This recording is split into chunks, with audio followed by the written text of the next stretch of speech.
Vamos ler juntos Efésios 3, acompanhem aí nas Bíblias de vocês. Estou lendo aqui na versão Nova Almeida atualizada.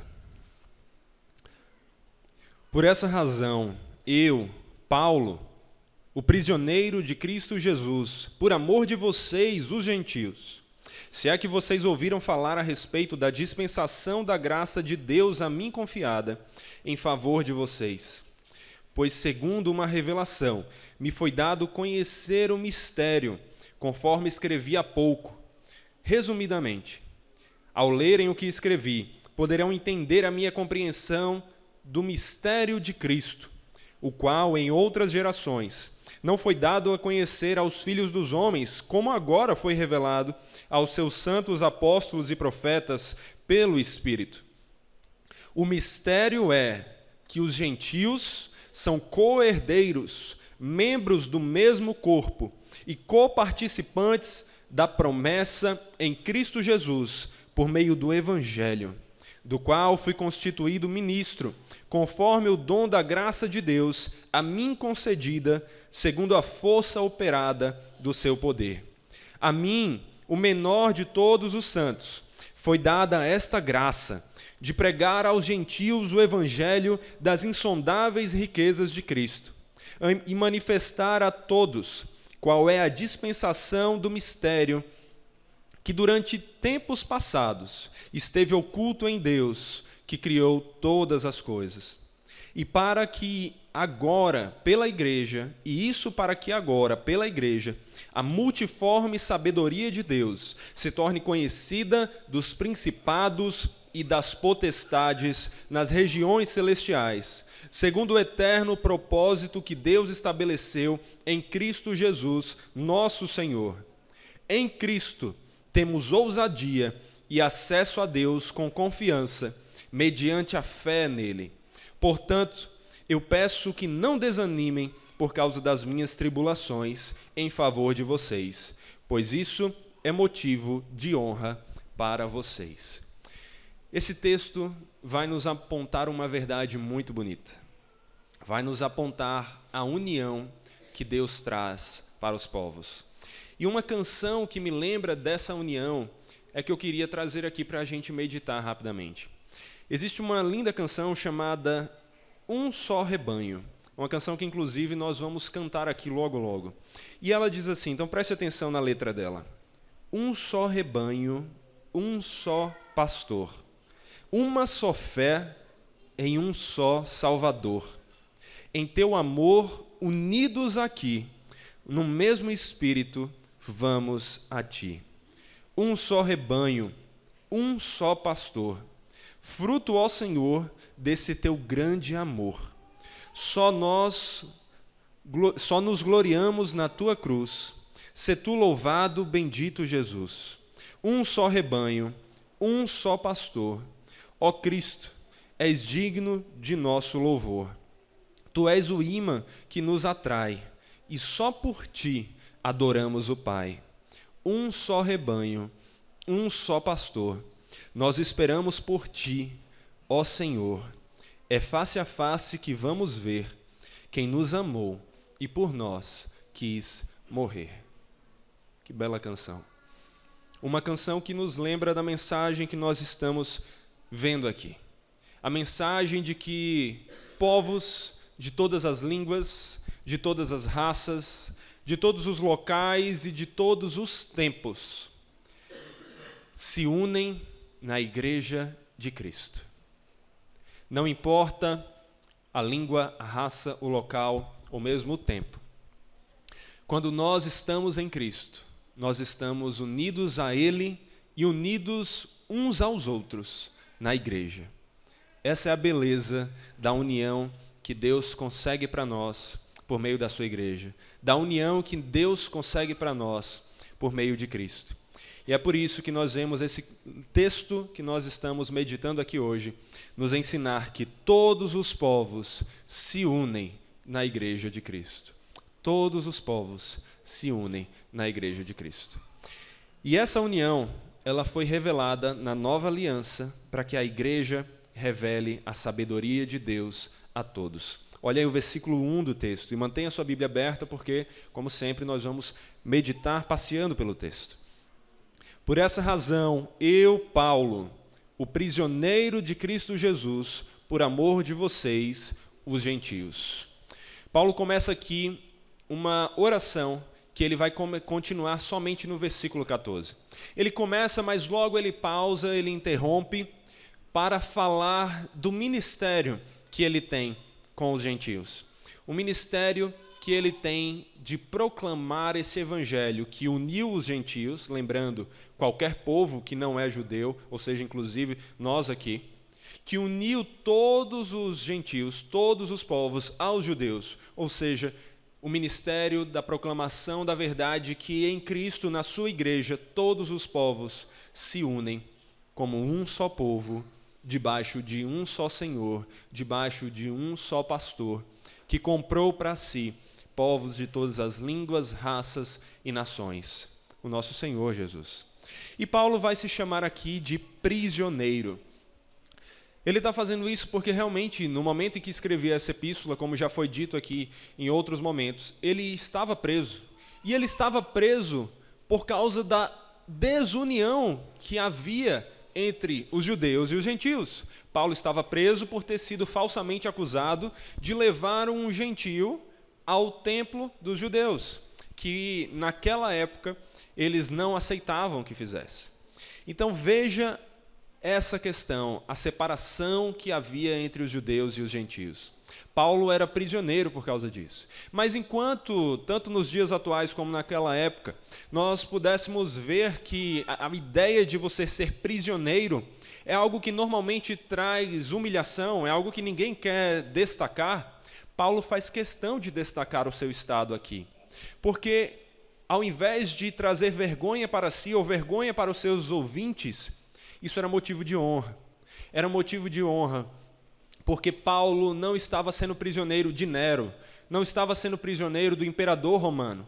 Paulo era prisioneiro de Cristo, que em sua soberania preferiu fazer com que a sua obra continuasse se manifestando através da prisão de Paulo.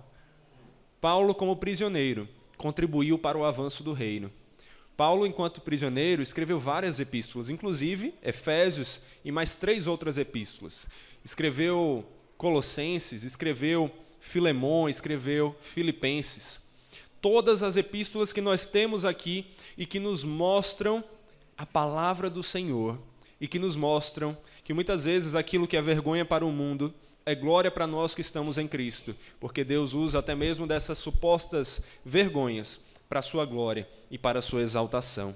Paulo aqui começa dizendo, eu prisioneiro, mas ele fala isso com alegria, porque ele era prisioneiro de Cristo e por amor aos gentios. Os gentios não deveriam se entristecer nem duvidar das palavras do seu apóstolo, daquele que estava escrevendo, porque ele não havia sido prisioneiro porque Deus o havia abandonado, pelo contrário, o próprio Deus o havia aprisionado para a sua glória, e para a edificação do seu povo, para a edificação das igrejas, para a edificação dos efésios. E Paulo, prisioneiro por amor aos gentios, ele aqui continua falando desse ministério que Deus o chamou a proclamar aos gentios. E ele vai continuar aí no versículo 2.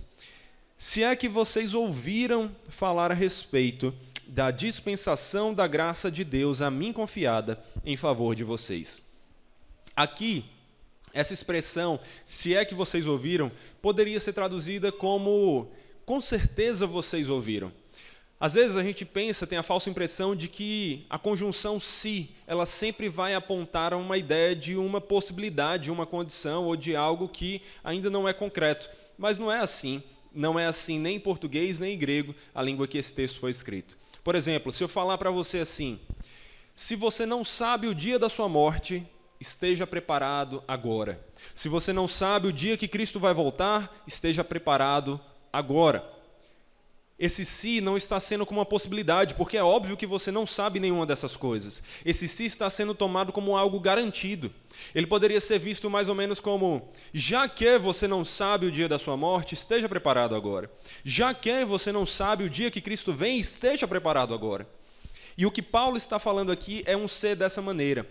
Eles com certeza já haviam ouvido falar dessa dispensação, dessa administração, desse plano de Deus em que ele, em sua soberania, trouxe Paulo como um ministro para apresentar o evangelho também aos gentios. O evangelho da salvação que trazia a união entre gentios e judeus. Eles haviam ouvido falar sobre isso. Tanto que em Efésios Paulo vai destacar isso de várias maneiras. Paulo vai dizer que eles haviam tido fé no evangelho e por isso o Espírito agia no coração deles. Paulo vai falar a pessoas com quem ele já havia tido contato. E Paulo está falando aqui desse evangelho que eles criam e que os salvou. Essa é a mensagem que Paulo tinha. E no versículo 4 ele vai continuar. Ele vai dizer: ao lerem o que escrevi, poderão entender a minha compreensão do mistério de Cristo, o qual, em outras gerações, não foi dado a conhecer aos filhos dos homens, como agora foi revelado aos seus santos apóstolos e profetas pelo Espírito. Que mistério é esse? O mistério é que os gentios são co-herdeiros, membros do mesmo corpo e coparticipantes da promessa em Cristo Jesus, por amor do Evangelho, do qual fui constituído ministro, conforme o dom da graça de Deus a mim concedida, segundo a força operante do seu poder. A mim, o menor de todos os santos, foi dada esta graça de pregar aos gentios o evangelho das insondáveis riquezas de Cristo e manifestar a todos qual é a dispensação do mistério que durante tempos passados esteve oculto em Deus, que criou todas as coisas. Semana passada nós vimos como era grande a divisão entre os gentios e judeus. Nós vimos como os gentios eram vistos de uma maneira ruim pelos judeus. Nós vimos, inclusive agora, relembrando como Paulo estava preso por causa dessa inimizade. Essa era uma inimizade séria, inclusive vale a pena uma revisão aqui. Em Efésios 2, 11 e 12 diz assim: portanto, lembrem-se de que no passado vocês eram gentios na carne, chamados incircuncisão por aqueles que se intitulam circuncisão, que é feito na carne por mãos humanas. Naquele tempo, vocês estavam sem Cristo, separados da comunidade de Israel e estranhos às alianças da promessa, não tendo esperança e sem Deus no mundo. Essa era a separação que havia entre os judeus e os gentios. Uma separação que fez com que realmente houvesse muitas discussões, divisões e mesmo guerras, prisões, mortes entre eles. Nós vimos que, segundo Flávio José falou, era tão grave para os judeus a ofensa de um gentio entrar no templo que as autoridades romanas davam permissão para que eles mesmos, ao encontrar algo assim acontecendo, executassem o infrator. Essa era a divisão que existia entre eles. Mas essa divisão era por uma incompreensão deles da mensagem do Evangelho, por uma incompreensão do que os profetas revelaram. Em algum sentido, essa mensagem que nós vemos aqui, de que não deveria haver esse tipo de desunião entre esses povos, em algum sentido estava oculto, mas em outro estava revelado. Agora, que tipo de ocultamento acontecia? Não era um ocultamento total, porque os profetas já haviam dado noções de que os gentios, de que os não-judeus iriam se unir aos judeus para adorarem ao Senhor. Isaías 19, 25 diz: o Senhor dos exércitos os abençoará, dizendo: bendito seja o Egito, meu povo, bendito seja a Assíria, obra das minhas mãos, e bendito seja Israel, minha herança. Isaías está falando aqui que Deus consideraria bendito em igual nível, inclusive coloca tudo junto, em igual nível de Israel, Deus consideraria bendito o Egito e a Síria, dois povos que causaram males a Israel, que perseguiram Israel. Isaías também vai dizer em 66:18, porque eu conheço as obras e os pensamentos deles, e venho para juntar todas as nações e línguas. Elas virão e contemplarão a minha glória. Todas as nações, todas as línguas. Já havia uma profecia a respeito disso. Paulo também estava ciente disso, tanto que em Romanos 15 ele vai falar: pois digo que Cristo foi constituído ministro da circuncisão, em prol da verdade de Deus, para confirmar as promessas feitas aos nossos pais, e para que os gentios glorifiquem a Deus, por causa da sua misericórdia. Como está escrito: por isso eu te glorificarei entre os gentios, e cantarei louvores ao teu nome. Também diz: alegrem-se, ó gentios, como o povo de Deus. E ainda: louvem o Senhor todos vocês gentios, e todos os povos os louvem. E também Isaías diz: virá a raiz de Jessé, aquele que se levanta para governar os gentios. Nele os gentios esperarão. Paulo faz aqui citação de várias passagens do Antigo Testamento, dos profetas, mostrando que Deus, de alguma maneira, havia revelado que haveria um ajuntamento entre os gentios, entre todos os povos e os judeus, e que ele faria um só povo para o adorar. Mas essa declaração não estava clara com todas as letras. De forma que nós vemos, por um lado, alguma revelação, mas ao mesmo tempo, algum mistério. E que mistério é esse? O R.C. Sproul diz qual? O mistério exato, que não foi totalmente revelado, é que gentios podem se tornar parte do verdadeiro Israel por meio da identificação com Cristo. Eles não precisam viajar para o Israel geográfico e se tornar judeus, obedecendo às suas leis, sendo circuncidados e assim por diante. Cristo é agora o único identificador do verdadeiro israelita. Em Cristo, todos nós somos israelitas. Todos nós somos o Israel de Deus. Somos o povo de Deus, porque o Israel de verdade é o Israel da fé. É o Israel da mesma fé que Abraão possuía. Os judeus não foram descartados. Os judeus de verdade, os israelitas de verdade, aqueles que não eram apenas povo étnico, mas um povo que cria na promessa que Abraão creu, eles continuaram como a árvore do Senhor, como a oliveira do Senhor. E nós, gentios, todos os outros povos que têm a mesma fé, fomos enxertados nessa mesma oliveira, fomos unidos a esse povo, de maneira que, como Deus revelou agora na nova aliança, com total clareza, nós estamos unidos em um só povo na igreja de Cristo e para a glória de Deus.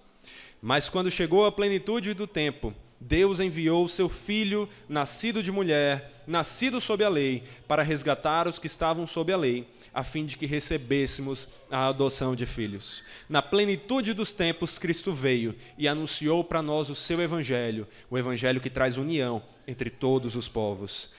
E ele nos revelou esse mistério, conforme o versículo 9 do capítulo 1 de Efésios, que nós já inclusive pregamos aqui. Ele nos revelou o mistério da sua vontade, segundo o seu propósito, que ele apresentou em Cristo, de fazer convergir nele, na dispensação da plenitude dos tempos, todas as coisas, tanto as do céu como as da terra. Todos estamos unidos em Cristo. Deus pôs um fim, como nós vimos, a toda essa separação que havia entre judeus e gentios. Ele trouxe união, como nós vimos em Efésios 2:13. Vale a pena a gente ler junto aqui. Vá para Efésios 2, versículo 13. Efésios 2:13.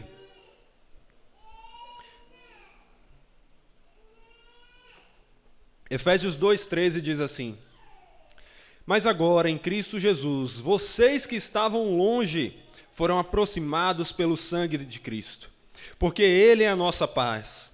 De dois povos Ele fez um só, e na sua carne derrubou a parede de separação que estava no meio, a inimizade.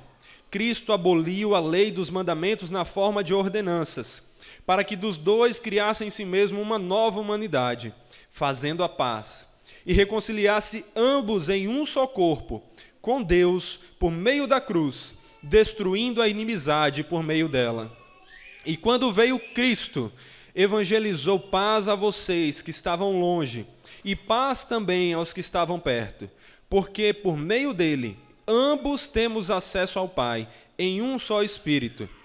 Assim, vocês não são mais estrangeiros e peregrinos, mas concidadãos dos santos e membros da família de Deus, edificados sobre o fundamento dos apóstolos e profetas, sendo Ele mesmo, Cristo Jesus, a pedra angular. Cristo pôs um fim à divisão, a essa divisão tão séria, porque agora judeus ou povos de qualquer nação podem se unir debaixo de um só Senhor, fazendo parte de um só povo, de um só rebanho, debaixo de um só pastor. E ele revelou tudo isso por meio dos profetas, mas também dos apóstolos. É isso que Paulo diz aí no seu texto. Ele está destacando aqui como os apóstolos e os profetas estavam nesse mesmo nível de terem sido usados pelo Senhor para revelar a sua verdade, revelar o seu evangelho. Podemos dizer que, de certa forma, Paulo está aqui equivalendo, igualando os escritos do Antigo Testamento com os do Novo Testamento, porque toda a Escritura é inspirada por Deus e toda ela revela o Evangelho, revela o Cristo e revela essa união. Mas se antes, no Antigo Testamento, essa união não estava totalmente clara, agora ela está perfeitamente detalhada nas Escrituras, mostrando que não devemos ter inimizades com povos de nenhuma outra nação. Mas, pelo contrário, se estamos debaixo do mesmo Senhor, se estamos unidos no mesmo rebanho, devemos viver também unidos para a glória desse Senhor. Tudo isso nos mostra a salvação. Nos mostra que a salvação não aconteceria da maneira que os judeus pensavam. Não era por uma mera união por meio de uma circuncisão física, mas era outro tipo de união, de maneira que essa união acontece por meio da fé no mesmo Evangelho. A união de todos os povos na Igreja de Cristo acontece pela fé no mesmo Evangelho. Versículo 6, o mistério é que os gentios são co-herdeiros, membros do mesmo corpo e coparticipantes da promessa em Cristo Jesus por meio do Evangelho. Não foi por meio de uma circuncisão física, mas foi por meio da fé no Evangelho. Os judeus achavam que até poderia existir alguma união entre outros povos e eles mesmos. Mas para isso era necessário que pessoas desses outros povos se tornassem prosélitos dos judeus, se tornassem discípulos que seguiam as mesmas leis, inclusive físicas, rituais, culturais que eles tinham. Isso incluía a circuncisão. Mas como nós vimos no último sermão e agora também vamos ver, a circuncisão física não é o que traz a união, mas é a circuncisão espiritual, a regeneração, a purificação, a santificação, a transformação, a imagem e semelhança de Cristo que nos traz essa união.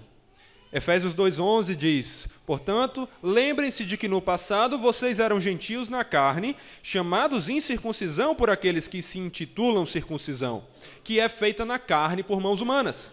Paulo está falando de uma circuncisão física, mas aí ele diz em Colossenses: nele também vocês foram circuncidados, não com uma circuncisão feita por mãos humanas, mas pela remoção do corpo da carne, que é a circuncisão de Cristo, tendo sido sepultados juntamente com ele no batismo, no qual vocês também foram ressuscitados por meio da fé no poder de Deus, que o ressuscitou dentre os mortos. E quando vocês estavam mortos nos seus pecados e na incircuncisão da carne, ele lhes deu vida juntamente com Cristo, perdoando todos os nossos pecados, cancelando o escrito de dívida que era contra nós e que constava de ordenanças, o qual nos era prejudicial, removeu-o inteiramente, cravando-o na cruz. A união que nós temos com Cristo e com os judeus e com todos os povos não se deve a uma marca física, mas uma marca espiritual. A marca da regeneração, dessa circuncisão espiritual, do Deus transformando o nosso coração, tirando dele aquele desejo pelas obras da carne, nos tirando da escravidão do pecado e da morte no pecado, nos dando vida e nos purificando e abrindo nossos olhos e nos guiando para andar de acordo com a vontade dele. É essa a marca que nos une, que une todos os povos debaixo de um só Senhor, em um só rebanho, na igreja de Cristo. É a fé no mesmo Evangelho. A fé que vem pelo ouvir, e ouvir pela pregação da palavra. Como diz Hebreus, de fato, sem fé é impossível agradar a Deus, porque é necessário que aquele que se aproxima de Deus creia que Deus existe e que Ele recompensa os que o buscam. É o caso de Abraão, que creu em Deus e isso lhe foi atribuído por justiça. Saibam, portanto, que os que têm fé é que são os filhos de Abraão. Ora, tendo a Escritura previsto que Deus justificaria os gentios pela fé, preanunciou o Evangelho a Abraão, dizendo: em você serão abençoados todos os povos, de modo que os que têm fé são abençoados com o crente Abraão. Os judeus se gloriavam de serem descendentes de Abraão, mas a verdade é que a única descendência que realmente importava era a descendência da fé. Era a descendência da aliança não com a nação étnica que vinha de Abraão, mas com a nação espiritual que tinha a mesma fé que Abraão teve.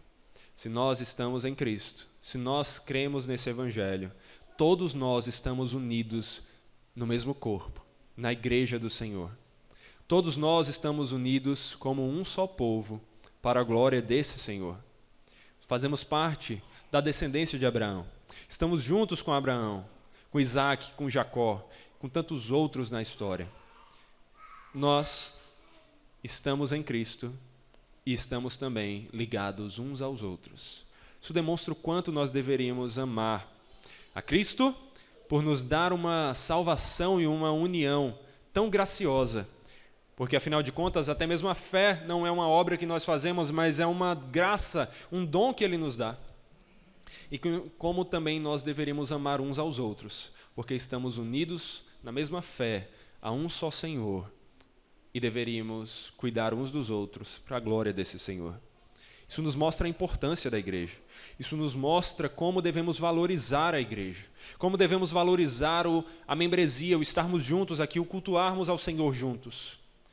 Não despreze a igreja, não caia nessa teologia furada de desigrejados que acham que o que importa é ter um relacionamento com Cristo desligado de um relacionamento com as pessoas.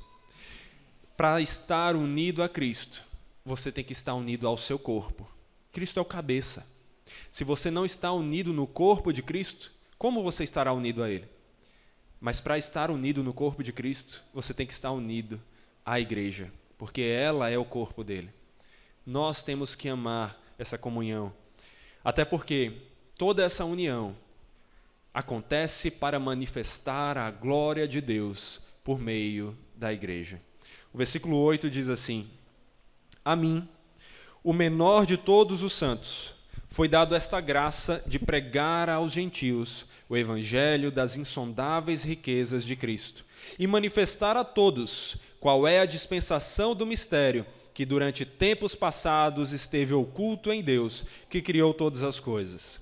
E isso para que agora, pela igreja, a multiforme sabedoria de Deus se torne conhecida dos principados e das potestades nas regiões celestiais, segundo o eterno propósito que Deus estabeleceu em Cristo Jesus, o nosso Senhor.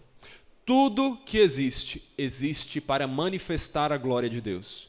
Tudo que existe, existe para glorificar o Senhor. Você existe para dar glória a Deus, para viver de acordo com a vontade de Deus e para conhecê-lo, viver num relacionamento com Ele, fazer a vontade dEle e glorificá-lo, se satisfazendo nele. Se você não conhece a Deus, se você não conhece a Cristo, se você não está ligado ao seu povo na igreja, ligado ao corpo do cabeça que nos salva, que é Cristo, você está desperdiçando a vida que você recebeu. Você não nasceu para viver nos seus prazeres. Eles nunca vão lhe satisfazer. Você vai correr atrás de um e depois atrás do outro, e nunca nenhum deles vai lhe satisfazer. Somente Cristo vai nos satisfazer.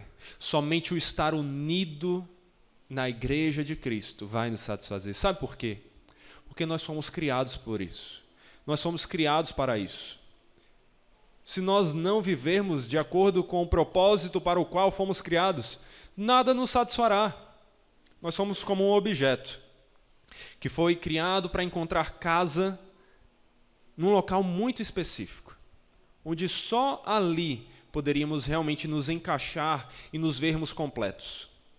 Se nós buscarmos em qualquer outro local, não importa quão bonito possa parecer, quão satisfatório possa parecer por um breve momento, nós sempre veremos que ele não será o suficiente para manter a nossa alegria e a nossa paz por muito tempo.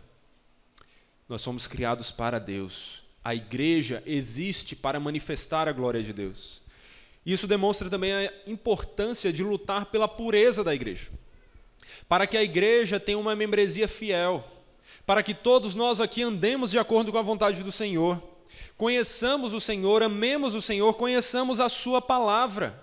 Como você quer viver unido ao Senhor e à sua igreja, se você não sabe o que a palavra diz? Se você só sabe por meio do pastor? Você precisa ler a Bíblia diariamente. Você precisa ter um relacionamento com o Senhor. E unido ao Senhor, de acordo com o que Ele nos diz, aí sim nós encontraremos satisfação. Aí sim nós nos veremos completos, porque nós somos criados para a glória de Deus. E se estamos em Cristo, se estamos ouvindo esse Evangelho, nós somos criados para fazermos parte desse Evangelho, fazermos parte dessa igreja, nos vermos como parte da igreja, amarmos a igreja, amarmos os nossos irmãos que constituem o corpo do qual nós fazemos parte, e juntos manifestarmos a glória de Deus. Manifestarmos a glória de Deus por meio da pregação da palavra. Manifestarmos a glória de Deus por meio do viver em pureza. Manifestar a glória de Deus é o objetivo de todas as coisas. E todas as coisas só encontram prazer ao ver a glória de Deus ser manifestada. E é interessante observar que até mesmo os anjos fazem parte disso. O versículo 10 vai dizer que "E isso para que agora, pela igreja, a multiforme sabedoria de Deus se torne conhecida dos principados e das potestades nas regiões celestiais." Nós já vimos que essa é uma expressão que se refere aos anjos.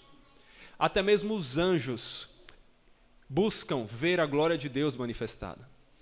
Os anjos se alegram com a glória de Deus manifestada na igreja. E Deus, em sua soberania, quis manifestar a sua glória a toda a criatura, inclusive aos seus anjos. Não é novidade que os anjos se interessam por ver a obra de Deus na igreja. Lucas 15 diz: "Eu afirmo a vocês que a mesma alegria existe diante dos anjos de Deus por um pecador que se arrepende."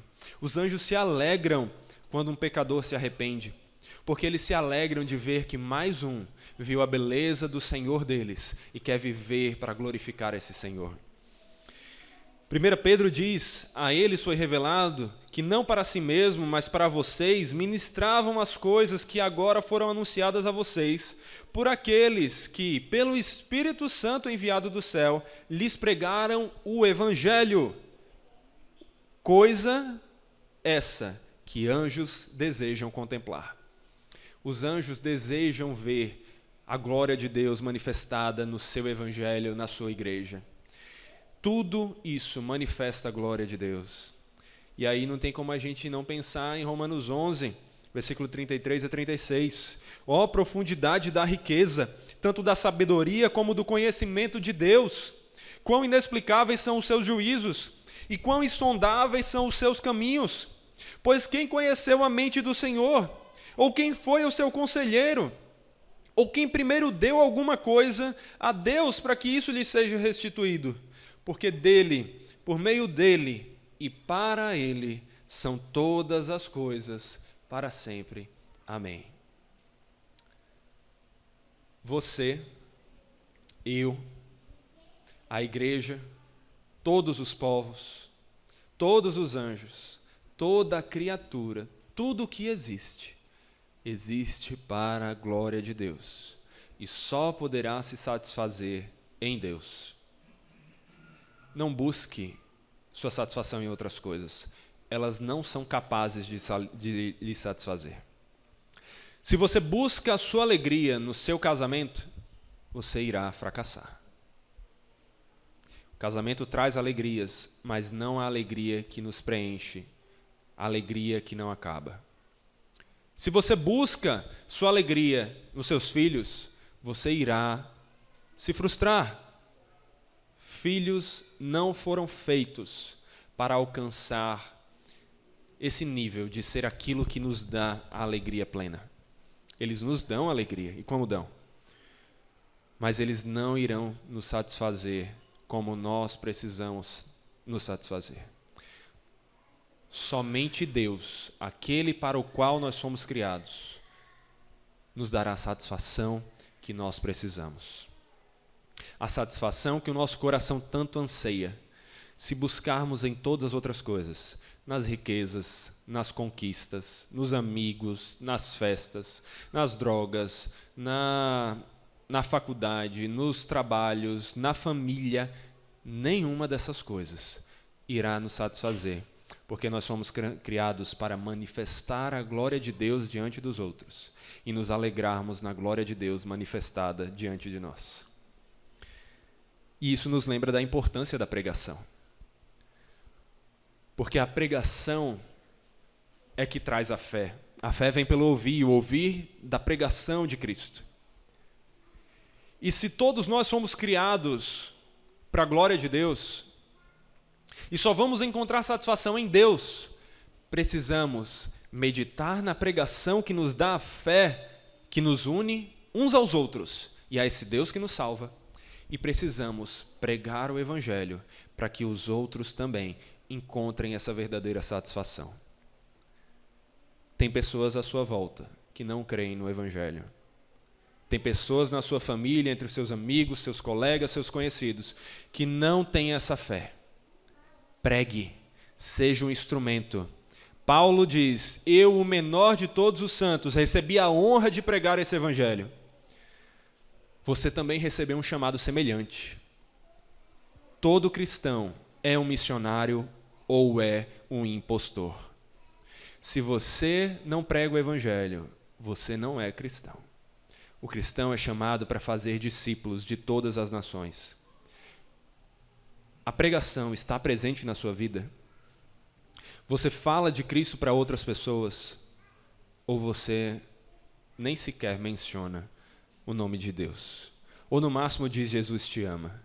Conheça o Evangelho e pregue o Evangelho, porque tudo isso é para a glória de Deus, e foi para a glória de Deus que você foi criado e tudo foi criado. E é só na glória de Deus que nós encontraremos a satisfação que vem da fé. A fé no Evangelho. Por fim, essa união que acontece por meio da fé no Evangelho é uma união que nos dá acesso confiante ao Pai, mesmo diante das tribulações. Versículo 12. Em Cristo temos ousadia e acesso a Deus com confiança mediante a fé nele. Por quê? Versículo 6 vai falar: agora nós somos co-herdeiros. Nós fazemos parte dos herdeiros do Senhor. Por quê? Porque fomos adotados como seus filhos. Por quê? Porque agora somos partes do mesmo corpo. Estamos unidos no corpo de Cristo. Por que temos acesso confiante ao Pai?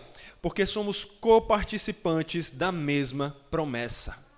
As promessas reveladas no Antigo Testamento aos judeus também se aplicam a nós, israelitas pela fé. Nós estamos agora unidos no mesmo povo, temos as mesmas promessas, desfrutamos das mesmas bênçãos, somos irmãos, co-herdeiros do Filho unigênito do Senhor, Cristo Jesus. Tudo isso por meio da fé. E é essa fé que nos une como irmãos de Cristo, que nos dá a salvação, que nos faz viver debaixo desse Senhor, que nos dá confiança de nos achegarmos a Deus. Temos acesso ao Pai, podemos clamar: Abba, Pai, porque o Espírito testifica em nosso coração de que em Cristo, pela fé no Evangelho, fomos adotados e fazemos parte do mesmo povo. Essa é a beleza da igreja, essa é a beleza do Evangelho, essa é a beleza de Cristo que nos abençoa com tudo isso. Você não deve temer orar ao Senhor. Você não deve achar que precisa da mediação de um homem, de um pastor, de um padre, de um amigo para orar ao Senhor. Se você está em Cristo, você é co-herdeiro de Deus, você faz parte do corpo de Cristo, você desfruta das bênçãos e das promessas do povo de Deus. Você tem acesso ao Pai graciosamente por meio de Cristo. Nós não precisamos nos achegar a Deus com medo, mas com confiança, uma confiança humilde, mas alegre, porque é em Cristo Jesus que nós nos achegamos a Deus. Porque só há um mediador entre Deus e o homem, Cristo Jesus, homem. Cristo Jesus, o nosso Deus, o nosso Salvador, Ele nos dá acesso ao Pai. E esse acesso deveria fazer com que nós orássemos muito mais ao Senhor. Já falamos aqui da importância da oração. Semana que vem veremos mais sobre oração. A oração é uma prática que deve fazer parte da nossa vida, porque nós recebemos acesso ao Pai. E se nós realmente recebemos acesso a Ele, nós já sabemos quem Ele é. E se sabemos quem Ele é, nós temos que amar essa beleza, não tem nem como não amar. Se você está em Cristo, você deve amar a oração, deve batalhar também para amar cada dia mais. Como está a sua vida de oração? Como está a sua vida meditando com o Senhor, conversando com o Senhor, acessando o Pai com confiança por causa de Cristo? Acesse com confiança. Aproveite esse acesso. Você tem acesso VIP ao Pai. Não é a algum famoso, a algum cantor pop, não é a algum político, não é a algum atleta. Você tem acesso ao Deus Criador de todas as coisas, que deu o seu próprio Filho para o salvar. Aproveite esse acesso. Ore ao Senhor e ore diariamente. Faça da oração uma marca presente na sua vida. E lembre-se que esse acesso nos dá confiança e nos dá satisfação, mesmo em meio às tribulações. Versículo 13, Paulo diz: portanto, eu peço que não desanimem por causa das minhas tribulações em favor de vocês, pois isso é motivo de honra para vocês. Porque nós temos acesso confiante ao Pai. Não precisamos nos desanimar por causa das tribulações que nos cercam, que cercam as pessoas que amamos, ou que estão presentes na nossa própria vida, na nossa própria carne, na nossa própria pele. Porque se temos acesso ao Pai, veremos quão grande Ele é e quão pequenos são os nossos problemas, quão pequenos são os nossos problemas, as nossas tribulações, as nossas dores. Então, aproveite inclusive desse acesso ao Pai. Coloque diante dele as suas tribulações, as suas angústias, os seus medos, as suas dores, e peça que Ele lhe encha da alegria e da paz, que só Ele é a fonte, para que assim, nele você tenha satisfação e você encontre forças para viver firme, sabendo que um dia tudo isso que já começou será consumado numa eternidade de alegria e paz, de acesso perfeito ao nosso Senhor. Essa beleza que nós vimos a palavra nos revelar hoje. Todos os povos se unem na igreja de Cristo. Essa união foi revelada na nova aliança para que a igreja revele a sabedoria de Deus a todos. Essa união acontece por meio da fé no mesmo Evangelho. Essa união acontece para manifestar a glória de Deus por meio da igreja. E essa união nos dá acesso confiante ao Pai, mesmo diante das tribulações. Que essa união seja motivo de alegria para todos nós aqui.